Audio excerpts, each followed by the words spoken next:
Hello students, आज मैं आपसे डिस्कस करने वाला हूँ जर्नल एंट्री का लेक्चर 2।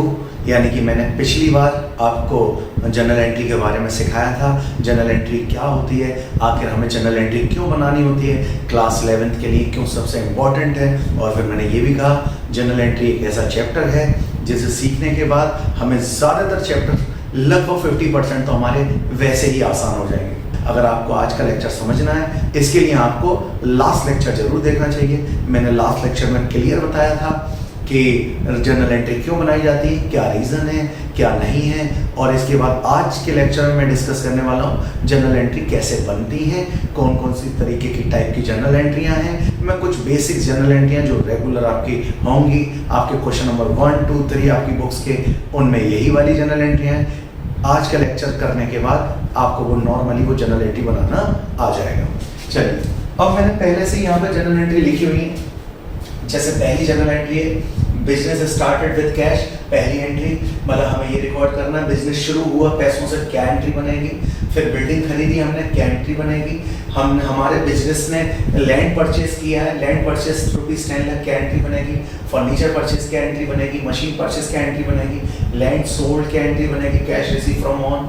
तो मैंने ये कई सारी एंट्री लिखी हुई है। अब ऐसे आप ऐसे समझो कि हम लोग बिजनेस के अकाउंटेंट हैं सभी। सबसे पहली बात, हम सारे लोग, मैं हुआ, आप लोग हुए, हम सब लोग ऐसे समझो कि अकाउंटेंसी जो पढ़ रहा है, जो भी अकाउंटेंसी पढ़ रहा है, वो सारे लोग एक तरीके से अकाउंटेंट हैं। और हम सारे अकाउंटेंट, हम सारे लोग बिजनेस के अंदर जो कुछ आ रहा है हमें उसे नोट करना है, और बिजनेस से जो जा रहा है हमें उसे नोट करना है। तो बिजनेस के अंदर जो आ रहा है उसे नोट करना है, और जो जा रहा है उसे नोट करना है। सिंपल। तो आने वाली चीज और जाने वाली चीज नोट करनी है। तो मैंने लास्ट लेक्चर में आपसे यही बोला था कि मैं आपको एक शोरूम पे लिए चलता हूँ, आपको शोरूम पर बिठा देता हूँ, एक आपके हाथ में रजिस्टर दे देता हूँ, और आपको सिंपल ये कहता हूँ कि सुबह जब शोरूम खुले 9 बजे या 10 बजे, 10 बजे से रात जब शोरूम बंद हो, तब तक की सारी घटनाओं को नोट करिए। तो आप कैसे नोट करेंगे, बस उसे नोट करने को जर्नल एंट्री बोलते हैं। तो बिजनेस के अंदर कुछ आ रहा होगा और कुछ जा रहा होगा, यानी कि कुछ लेन देन हो रहा होगा, आपको उसे नोट करना है एज ए अकाउंटेंट। तो हम सभी लोग कौन है, सबसे पहले ये ध्यान रखें, हम सभी लोग अकाउंटेंट हैं। हम लोग किसकी तरफ से बैटिंग कर रहे हैं, हम कर रहे हैं बिजनेस की तरफ से। हम बिजनेस के हिसाब से सोचेंगे, ना कि अपोजिट पार्टी के हिसाब से। यानी कि यहाँ कोई ना कोई होगा, हम इसके साथ नहीं है, हम इसके साथ नहीं है, हम बिजनेस के साथ है, हमें बिजनेस के हिसाब से सोचना है। सिंपल सी बात। चलो, अब तुम्हें वो रूल पता है, मैंने आपको बताया था पर्सनल रूल,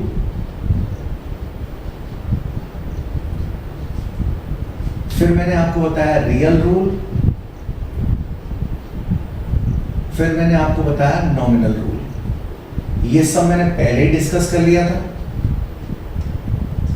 पर्सनल रूल में डेबिट करना है किसको, रिसीवर को, और क्रेडिट करना है किसको, गिवर को। रियल रूल के अंदर डेबिट करना है, कोई चीज अगर आती हो तो डेबिट, और कोई चीज जाती हो तो क्रेडिट। सिंपल। और नॉमिनल रूल में डेबिट ऑल एक्सपेंस, अगर आपको ऐसा लगे कोई खर्चा हो रहा है तो डेबिट, और आपको लगे अगर कोई फायदा हो रहा है, क्रेडिट ऑल इनकम। सिंपल। ये 3 रूल बताए थे। अच्छा, इसमें सबसे इंपॉर्टेंट अगर मैं बोलूं, अगर किसी बच्चे को ये 3 रूल ना भी आते हो, ना समझ में आए, कोई दिक्कत वाली बात नहीं, उसे अगर ये वाला रूल आता है, एक सिंपल, अगर उसे रियल रूल आता है तो कई सारी एंट्री तो सिर्फ रियल रूल से ही बन जाएंगी। 90% एंट्रियां सिर्फ रियल रूल से ही बन सकती हैं, ये सबसे इंपॉर्टेंट है। 90% एंट्रियां रियल रूल से बन सकती हैं। जैसे कि आपको बस इतना पता हो, डेबिट करना जब कोई चीज आ रही हो, आती हो, और कोई चीज जाती हो, जा रही हो, उसे क्रेडिट करना है। सिंपल। आपको बस ये पता होना चाहिए। इसका मतलब हमारे बिजनेस के अंदर हम सभी लोग अकाउंटेंट हैं। हमारे बिजनेस में कोई चीज आ रही हो इसका मतलब हम डेबिट करेंगे, और कोई चीज जा रही हो तो इसका मतलब हम क्रेडिट करेंगे। सिंपल सी बात, आने पर हम डेबिट करेंगे और जाने पर हम क्रेडिट करेंगे। तो सबसे पहले इसी रूल के हिसाब से चलते हैं। बहुत आसान है, कोई चीज आ रही हो तो डेबिट और कोई चीज जा रही हो तो क्रेडिट। अब देखो जरा, मैं पहली वाली एंट्री को अभी छोड़ रहा हूं और उसके लिए मैं एक काम कर रहा हूं। पहली वाली एंट्री के लिए मैं एक कॉलम खाली रखता हूं, कुछ जगह में खाली छोड़ देता हूं। पहली एंट्री में बाद में बताऊंगा क्या रीजन है, वो बाद में डिस्कस करूंगा। दूसरी एंट्री से चलता हूं, बिल्डिंग परचेज ₹30 लाख। इसका मतलब सेकंड सबसे खास बात, हमें सिर्फ कुछ कीवर्ड लिखने होते हैं। क्या चीज आ रही है और क्या चीज जा रही है। तो जरा देखो, बिल्डिंग आ रही है और बिल्डिंग खरीदी है तो पैसा देना पड़ा होगा। इसका मतलब बिल्डिंग आ रही है, हम लिखेंगे बिल्डिंग अकाउंट डेबिट, और क्या चीज जा रहा है, बदले में पैसे जा रहे हैं टू कैश अकाउंट। सिंपल। अच्छा, बिल्डिंग हमने खरीदी 30 लाख रुपए की। इस तरीके से हम नोट कर लेते हैं। तो हमने क्या करा, हमारे बिजनेस के अंदर बिल्डिंग आ रही थी और बदले में पैसा जा रहा था। आने वाली चीज डेबिट और जाने वाली क्रेडिट। इसके बाद हम नरेशन लिखते हैं।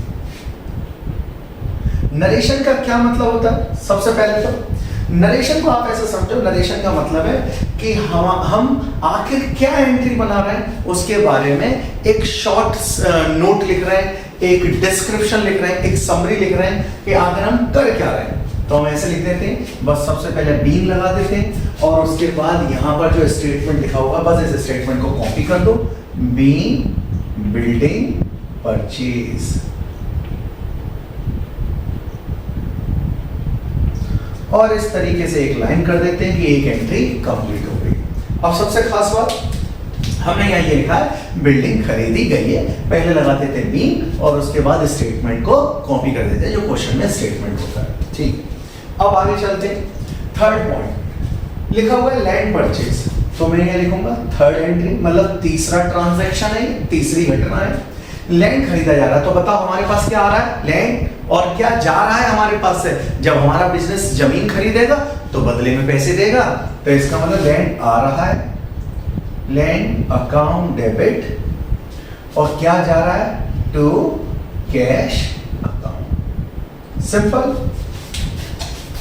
अब नरेशन, बीन लैंड परचेज, और ये नरेशन का मतलब एक शॉर्ट नोट कि आखिर हम कर क्या रहे हैं। सिंपल। और हम यहां पर लिख देंगे जमीन खरीदी गई है 10 लाख रुपए से। सिंपल। अब आप फोर्थ ट्रांजैक्शन क्या हुआ है, फोर्थ घटना क्या हुई है, फोर्थ लेन देन क्या हुआ है, चौथी एंट्री क्या है, तो कह रहे हैं फर्नीचर खरीदा गया है। इसका मतलब फर्नीचर आ रहा है, तो हमें कितना आसान है, आने वाली चीज डेबिट, फर्नीचर आ रहा है, फर्नीचर अकाउंट डेबिट, और बदले में क्या जा रहा है, कैश, तो टू कैश अकाउंट।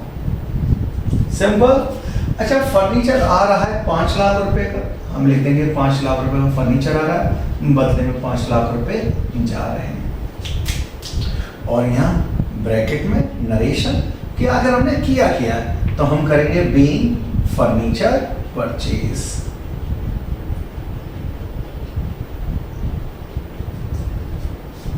सिंपल। चलो, फोर्थ एंट्री के बाद आप फिफ्थ मशीन खरीदी है हमने।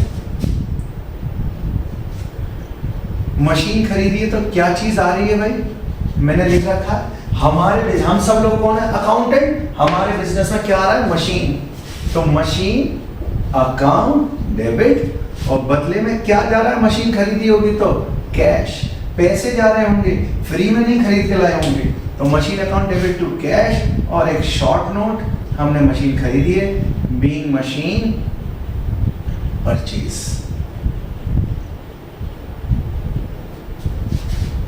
सिंपल। अच्छा, कितने रुपए की मशीन खरीदी हमने, 3 लाख रुपए की, हम लिख देंगे 3 लाख रुपए की मशीन खरीदी गई। बहुत आसान है। अब आप फिफ्थ के बाद सिक्स, जमीन हमने बेच दी है। तो देखो मैंने जब जमीन खरीदी थी तो मेरे पास जमीन आ रही थी, लैंड आ रहा था, पैसे जा रहे थे। अब मैं जमीन बेच दूंगा तो जमीन जा रही है, लैंड जा रहा है और बदले में पैसे आ रहे हैं। तो मैं लिखूंगा मेरे पास पैसे आ रहे हैं, कैश अकाउंट डेबिट, और क्या जा रहा है, जमीन टू लैंड अकाउंट। सिंपल।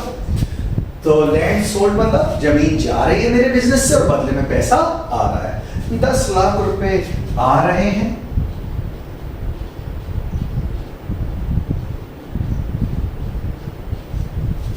और जमीन जा रही है। सिंपल सी बात, बहुत आसान है। फिर नरेशन, बीन लैंड सोल्ड, बस खत्म। आसान है बहुत। चलो अब सबसे पहले मैं यहां पर एक और बात बता दूं। यहाँ जितनी भी ट्रांजैक्शंस हैं, जितनी भी एंट्रियां होती हैं, तो जैसे मैंने आपसे कहा, मैंने आपको शोरूम पे ले जाकर बिठा दिया है। शोरूम में होने वाले जितने भी लेन देन है पूरे दिन के आपको नोट करने हैं। उन लेन देन को नोट करने के लिए हो सकता है किसी एक ट्रांजैक्शन में एक ही रूल लगता, हो सकता है वो एंट्री, वो घटना पर्सनल रूल से बन जाए, हो सकता है वो घटना रियल रूल से बन जाए, हो सकता है वो घटना नॉमिनल रूल से बन जाए। सिंपल सी बात। और ऐसा भी हो सकता है किसी एंट्री को रिकॉर्ड करने के लिए एक एक रूल लगे, खाली सिंगल रूल से एंट्री बन सकती है।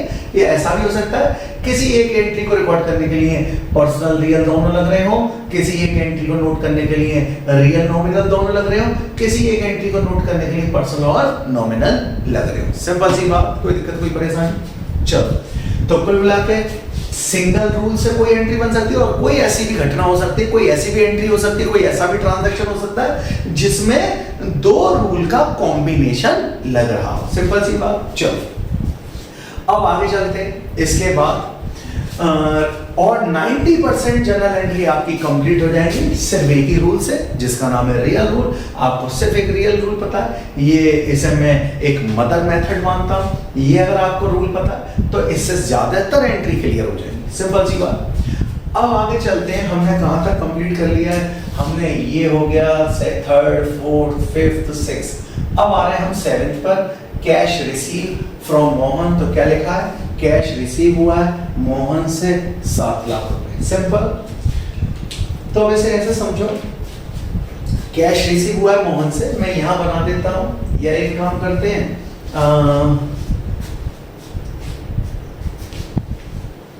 मैं इसे ही हटा देता हूं। बस ये याद रखो, मैंने पहली नहीं बनाई अभी। Business started with cash 50 lakh, ये मैं बाद में नोट कर दूंगा।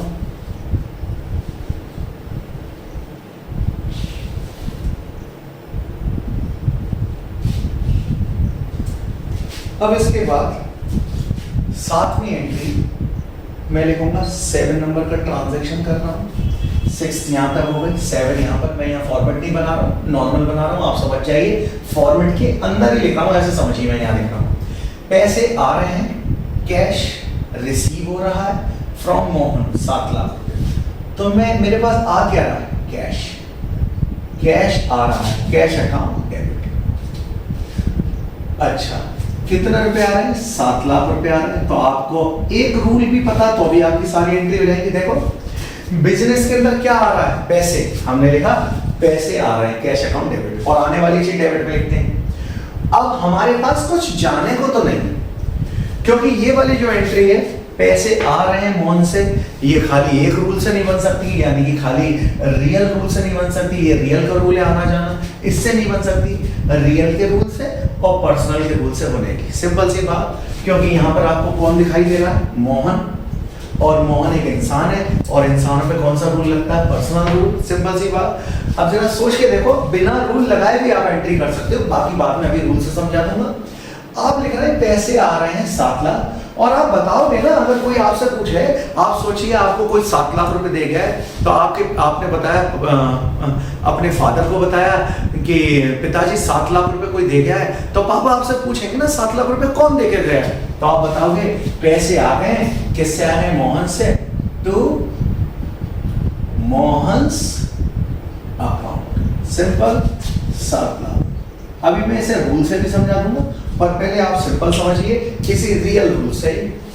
और हम नरेशन में लिख देते हैं be cash receive from Mohan, simple, और एक लाइन कर देते हैं नीचे कि ये एंट्री कंप्लीट। अब इसे एक बार और करते हैं, एक काम करते हैं, अगली और लिख देता हूं मशीन परचेस, फिर समझाता हूं इसको, या फिर एक काम करो ऐसे ही समझते हैं कैश रिसीव फ्रॉम मोहन। अब ऐसे समझो ये हमारा बिजनेस है,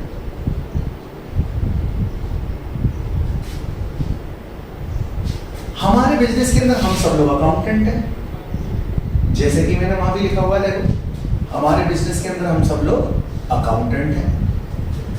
हम लोग क्या कर रहे हैं, हमारे सबके पास रजिस्टर है और इस रजिस्टर पर नोट करते रहते हैं, सिंपल। अब जरा सोच के देखो, एक लड़का मोहन ने बिजनेस के अंदर कुछ पैसे दिए, यानी कि हमारे बिजनेस के अंदर मोहन से कुछ पैसा रिसीव हो रहा है, हमारे बिजनेस के अंदर कैश आ रहा है। हमने पता है कि अगर हमारे बिजनेस के अंदर कोई चीज आती है तो डेबिट, इसका मतलब कैश अकाउंट डेबिट, सिंपल सी बात। अब आखिर सोच के देखो, हम सब लोग अकाउंटेंट हैं, हमारी नजरों में ये मोहन कौन है? हम सब लोग इधर खड़े हुए हैं, मोहन कौन है? मोहन दे रहा है पैसे या मोहन ले रहा है? मोहन दे रहा है, इसका मतलब मोहन देने वाला है, सिंपल सी बात, मोहन देने वाला है। मोहन देने वाला, और देने वाले का मतलब मोहन गिवर है, और मोहन मतलब एक इंसान मतलब एक पर्सन, वो पर्सन पर कौन सा रूल लगता है? पर्सनल रूल किसको ऑर्डर देता है? ये रूल मैंने तुम्हें पहले ही बताया था लास्ट लेक्चर में। ये सारे रूल्स हम अकाउंटेंट को ऑर्डर देते हैं कि आप ऐसा करेंगे किसी भी कंडीशन में। क्या करेंगे? पर्सनल रूल क्या बोल रहा है?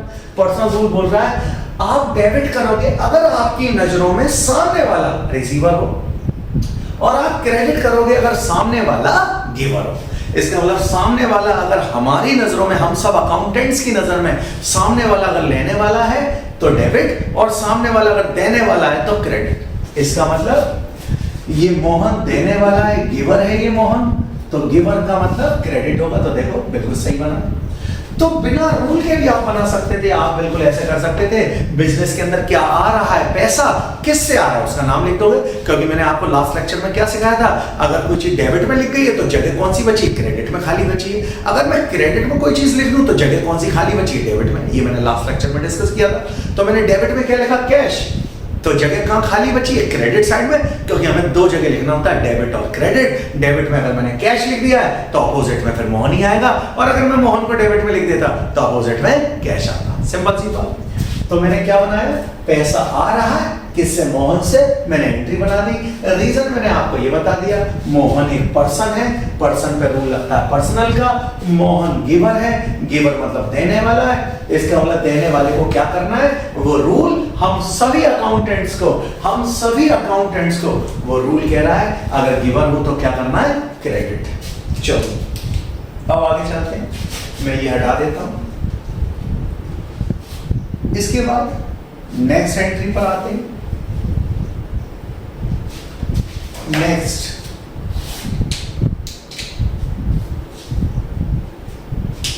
एंट्री है 8।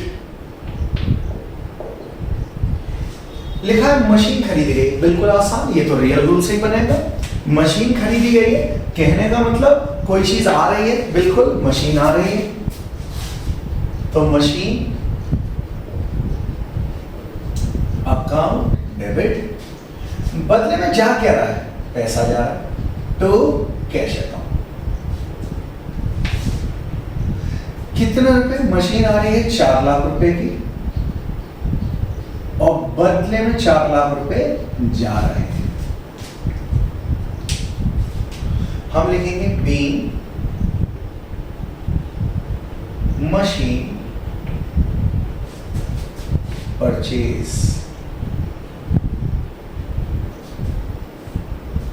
सिंपल।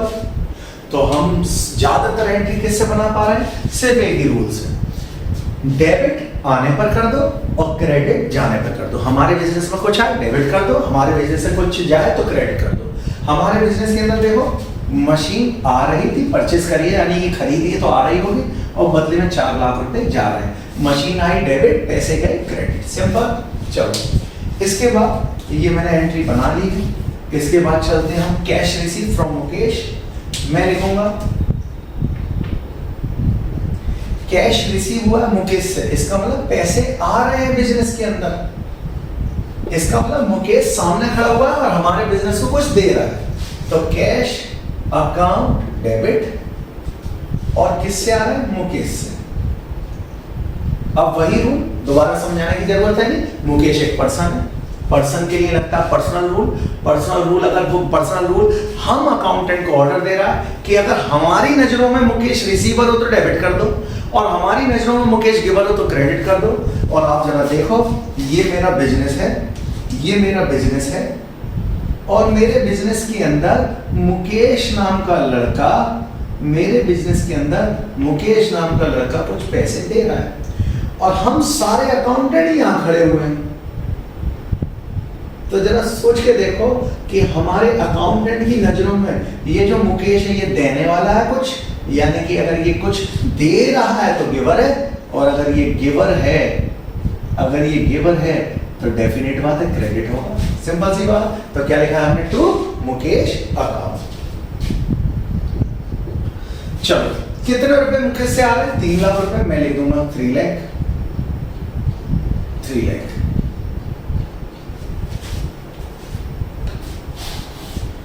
दो एंट्री मैंने बना दी, मैं इन दोनों को हटा देता हूं। Narration being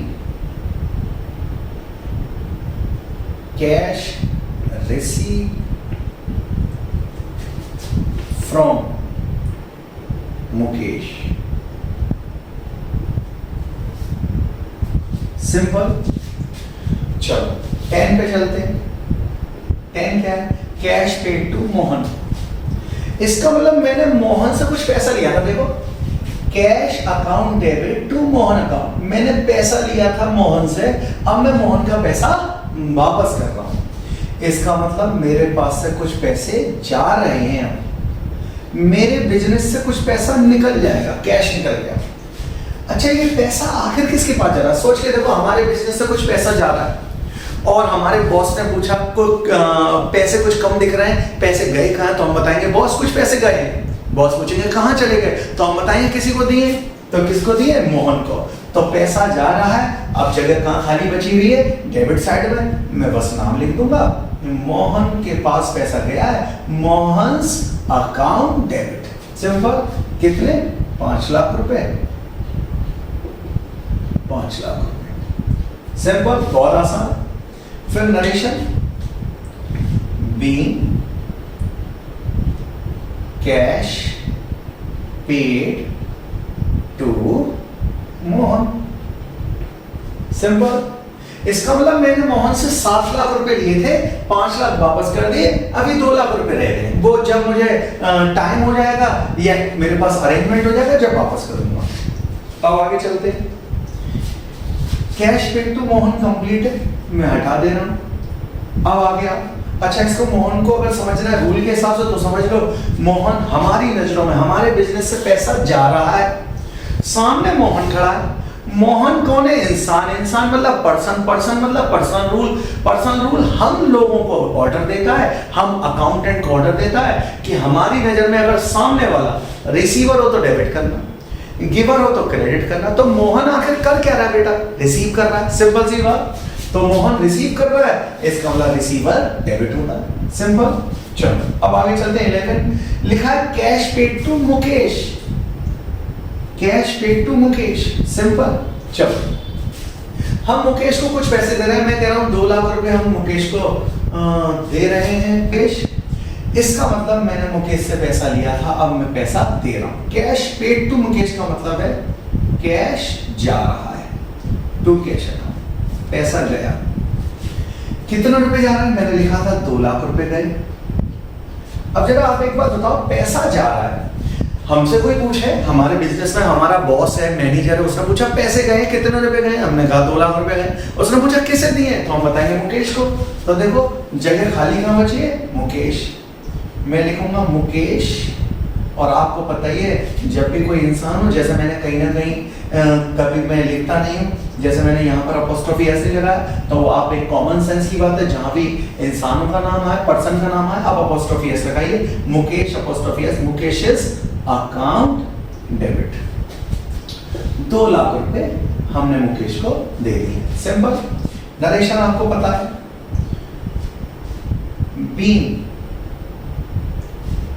cash paid to Mukesh. Simple. चलो 12 पे चलते हैं।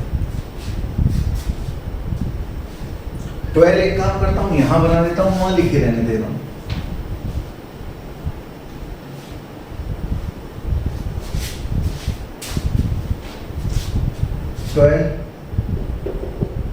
देखो क्या लिखा है, सैलरी पेड 60,000। अब जरा सोचो, हमारा बिजनेस सैलरी देगा, इसका मतलब सैलरी हमारे लिए क्या है। जरा फील करो कि हमारे बिजनेस से महीना कंप्लीट हो गया, दुकान चलते चलते 1 महीना हो गया, 1 महीना कंप्लीट होने पर जो हमारे यहाँ एम्प्लॉय काम कर रहे हैं उन्हें हमें सैलरी देनी है।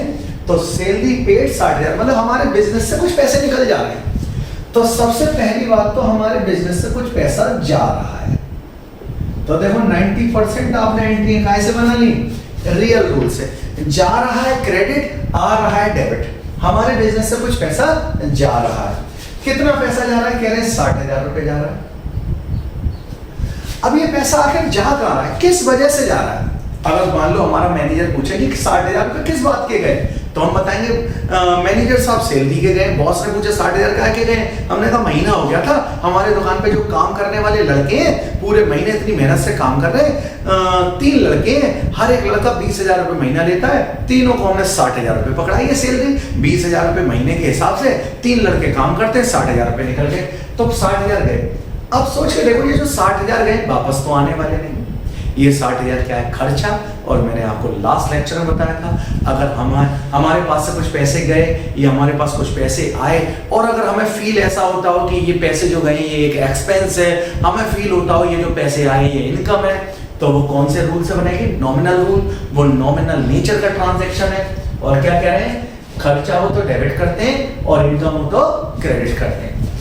पैसा जा रहा है, किस बात का जा रहा है, सैलरी का। सैलरी हमारे लिए खर्चा है, और खर्चा कहाँ लिखा जाता है, डेबिट में। हम लिखते हैं सैलरीज अकाउंट डेबिट 60,000। सिंपल। और आपको नॉमिनल का रूल देखने की जरूरत भी नहीं थी, आपको सिंपल ये देखना था रियल रूल। अगर कोई चीज जा रही है क्रेडिट, कोई चीज आ रही है डेबिट, तो क्या जा रहा है, पैसा। और जगह कहाँ खाली बची है, डेबिट में। और जो जगह खाली बची है वहां लिखो। कोई भी अगर हमसे पूछेगा भी कि ये जो पैसे गए काहे के गए, हम बता देंगे सैलरी गए, तो salary account debit to cash. और नरेशन आपको पता ही है, क्या लिखना है, बीइंग सैलरीज पेड। अब इसके बाद 12 के बाद 13, क्या लिखा 13 में, रेंट पेड। इसका मतलब महीना हो चुका है और हमारा बिजनेस, हमारे जो शोरूम है, हमारी जो दुकान है, किराए पे, किराया जा रहा है। और किराया हमारी दुकान का था 30,000 रुपए। हमारे पास से कुछ पैसे जा रहे हैं टू कैश अकाउंट, पैसे गए 30,000 रुपए गए हैं। सिंपल। और किस चीज के पैसे गए, आप लिख दीजिए रेंट अकाउंट डेबिट 30,000। तो पहले तो बिना रूल के पैसा जा रहा है क्रेडिट, पैसा आ रहा है डेबिट। मतलब कोई चीज जाए तो क्रेडिट, कोई चीज आए तो डेबिट। पैसा गया क्रेडिट, किस बात का गया, रीजन लिख दीजिए रेंट। क्रेडिट में जब हमने लिख दिया पैसा गया, तो डेबिट वाली जगह खाली आप लिखेंगे, डेबिट वाली जगह में लिखेंगे आप। तो आपने लिखा, कोई हमसे पूछे पैसे किस बात के गए, तो बता देंगे रेंट। अब रूल के हिसाब से देखना है, तो रेंट के पैसे जा रहे हैं, किराए के पैसे जा रहे हैं। किराया कभी वापस थोड़ी आएगा, ऐसा थोड़ी किराया दिया तो मैं अगले महीने वापस ले लूंगा। किराए के पैसे गए हैं, ये हमारे बिजनेस के लिए एक तरीके का खर्चा ही है, और खर्चे के लिए नॉमिनल रूल लगता है। क्या कह रहा है, डेबिट कर दो अगर खर्चा हो तो रेंट अकाउंट डेबिट। सिंपल सी बात। और नरेशन आपको पता ही, बीइंग रेंट पेड। चलो 14 पे चलते हैं। 14 लिखा है, ये मैंने करा दिया, ये मैंने करा दिया। अब आते हैं कमीशन। कमीशन पेड यानी कि हमारी दुकान पे एक मैनेजर है, कमीशन को थोड़ा समझो। हमारी दुकान पे एक मैनेजर है, उसने सीधा कह दिया साफ शब्दों में, मैं आपके यहाँ पर मैनेजिंग करूँगा, सारी चीज़ें मैनेजमेंट करूँगा, सारी चीज़ों को मैनेज करूँगा, मैं अच्छे से आपका शोरूम की देखभाल करूँगा, पर मैं सैलरी वेलरी नहीं लूँगा, मुझे एक फिक्स सैलरी नहीं चाहिए, मुझे कमीशन चाहिए। जितना काम करूँगा, जितनी मेहनत करूँगा, उसका कुछ परसेंट प्रॉफिट में कुछ परसेंट हिस्सा दे दिया करना। तो एक तरीके से उसे कमीशन हम दे रहे हैं मैनेजर को। तो कमीशन दे रहे हैं मतलब हमारे पास से कुछ पैसा जाएगा, कैश अकाउंट, पैसे गए। किस चीज के गए आपको बताना होगा ना, तो किस चीज के गए? कमीशन। Commission account debit. कितने रुपए गए? 40,000। सिंपल। और आप रीजन लिख देंगे, बीइंग कमीशन पेड। सिंपल। चलो 14 के बाद आ जाओ आप 15 पर। ये 14 था, अब आ जाओ 15 पर। 15 लिखा हुआ है रेंट रिसीव। अब मैंने ये जानबूझ के लिखा है, थोड़ा समझो। जब हमारे बिजनेस से किराया जा रहा है, किराए के पैसे जा रहे हैं, तो किराया हमारे लिए खर्चा है। पर सोच के देखो, हम खुद ही किसी से किराया ले रहे हैं। जैसे एक एग्जांपल के लिए, मेरा एक शोरूम है बड़ा सा, सूट और साड़ी बेचता हूं मैं उस शोरूम पर। मैंने क्या करा है कि एक चूड़ी वाले को वो अपनी एक पेटी लेकर आता है, चूड़ियां उसमें रखता है, चूड़ी वाले को थोड़ी सी जगह देती है भाई, कोने पर, दुकान के कोने पर चूड़ी वाला अपनी पेटी रखकर बैठ जाता है और चूड़ियां बेचता रहता है दिन भर। और उसके बाद हमें मेरी दुकान पे महिलाएं आती हैं सूट साड़ी खरीदने, वही महिलाएं चूड़ियां वगैरह खरीद लेती हैं उससे, और हमें रोजाना छोटा मोटा पेमेंट कर देता है। एक तरीके से महीने में वो मुझे 2,000 रुपये का किराया दे देता है। तो अब जब मैं उससे कुछ किराया ले रहा हूं, तो इसका मतलब ये मेरी इनकम है, मेरा तो फायदा हो रहा है। तो किराया आ रहा है, इसका मतलब क्या आ रहा है बदले में? किराए के पीछे छिपी हुई चीज क्या आ रही है? पैसे। तो कैश अकाउंट डेबिट, आने वाली चीज डेबिट। और कोई पूछे किस बात का पैसा है, तो आप क्या कहोगे? रेंट का पैसा है, किराए का पैसा है, cash account debit to rent. और कितना रुपए आ रहे हैं? 2,000। सिंपल। और मैं यहां लिख दूंगा बीइंग रेंट रिसीव। बहुत आसान है, सिंपल। चलो ये सारी कंप्लीट हो गई है। मैंने 14 भी करा दी, मैंने 15 भी करा दी। अब इसके बाद आपको लास्ट करा देता हूं, ये हटा रहा हूं, लास्ट करा देता हूं। मैंने एंट्री लिखी थी, मैं थोड़ा अच्छे से लिख दूं। बिजनेस स्टार्टेड, सबसे पहली एंट्री मैंने पहले नंबर पे लिखी थी और मैंने कहा था ये एंट्री मैं बाद में कराऊंगा। Business started with cash. थोड़ा सा अच्छे से समझते हैं, एंट्री काफी आसान है, हर बच्चा बना लेता है, फिर भी थोड़ा सा बिहाइंड कॉन्सेप्ट समझते हैं क्या है। Business started with cash rupees 50 lakh. 50 lakh से धंधा शुरू हो गया है, सिंपल सी बात। अब ऐसे समझो, ये हमारा बिजनेस है और इस बिजनेस के अंदर किसी इंसान ने पैसे लगाए हैं। अब जरा सोच के देखो, इस इंसान का नाम मैं कह रहा हूं रोहन है। रोहन बिजनेस के अंदर कुछ पैसे डाल रहा है, कैश डाल रहा है, और हम सब लोग, हम अकाउंटेंट हैं, हम सभी लोग अकाउंटेंट हैं। हमारे हाथ में एक रजिस्टर है, इस रजिस्टर पर हम नोट करते रहते हैं कोई चीज, है ना।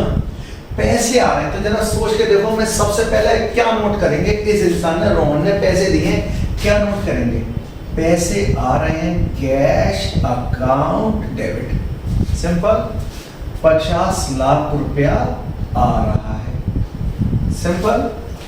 अच्छा, देने वाला कौन है? हमारी नजरों में ये लड़का जो है रोहन, हमारी नजर, हम सब लोग कौन है? अकाउंटेंट। हम लोगों का काम है नोट करना, और रोहन हमारे बिजनेस में कुछ डाल रहा है, कुछ दे रहा है हमारे बिजनेस को। ये दे रहा है, इसका मतलब ये देने वाला है ना? देने वाला है मतलब ये गिवर है। और रोहन मतलब इंसान, पर्सन, और पर्सन पे कौन सा रूल लगता है? पर्सनल रूल क्या कहता है? अगर कोई गिवर हो तो क्रेडिट में लिखो, और देखो जगह भी क्रेडिट में खाली बची है, मैं लिखूंगा टू। देने वाला कौन है? रोहन्स अकाउंट, और लिख दूंगा 50 लाख। बहुत आसान है। बस ये याद रखिए कि अगर ये रोहन बिजनेस का मालिक है, बिजनेस शुरू कर रहा है, बिजनेस का ओनर है, तो हम रोहन नाम नहीं लिख सकते। सिंपल। हमें रोहन की जगह लिखना होगा, बिजनेस अगर शुरू करने वाला ये रोहन ही है, रोहन ही मालिक है बिजनेस का, तो रोहन नाम ना लिखकर हमें लिखना होता है टू कैपिटल अकाउंट। तो जब मैं डायरेक्ट ये बोलता हूं बिजनेस स्टार्ट की एंट्री बनती है cash account debit to capital, तो बच्चे नहीं समझ पाते। इसलिए सबसे आसान ये है, पैसे आ रहे हैं मेरे बिजनेस के अंदर, हम सब लोग अकाउंटेंट हैं, हमारे बिजनेस में पैसा आ रहा है, आने पर पैसा डेबिट होता है। देने वाला कौन है? कोई इंसान ही दे रहा होगा, रोहन दे रहा है। रोहन अगर दे रहा है और रोहन अगर मालिक है तो मैं कैपिटल लिखूंगा। रोहन मालिक नहीं होता, ऐसे ही किसी से हम पैसे उधार ले रहे हैं, कोई एक अननोन है, किसी से पैसे ले रहे हैं, कोई फाइनेंसर है जिससे हम उधार मांग रहे हैं, बिजनेस से उसका कोई संबंध नहीं है, बस हमारी जान पहचान है, मुझसे पैसा ले रहे हैं, तो फिर रोहन लिखा जाता। और अगर देने वाला, पैसे देने वाला मालिक है, तो मालिक के नाम की जगह आप क्या लिखेंगे? कैपिटल। तो आप इतना सिंपल समझिए कि देने वाला क्रेडिट में आता है, नाम आता है, नाम की जगह चूंकि वो मालिक है तो मालिक को लिखते हैं कैपिटल। सिंपल सी बात। आज के लिए मैं बस इतना ही। ये मैंने नॉर्मल लास्ट लेक्चर में मैंने बताया था जनरल एंट्री आखिर क्या होती है, क्यों बनती है, क्या रूल होते हैं, और आज मैंने बिल्कुल बेसिक, जिसमें मैंने पर्सनल, रियल और नॉमिनल तीनों रूल से रिलेटेड जितनी बेसिक एंट्री हो सकती है मैंने सारी बेसिक एंट्री बताई हैं। नेक्स्ट लेक्चर से हम क्वेश्चन करना शुरू कर देंगे जनरल एंट्री के। ठीक है, थैंक यू सो मच।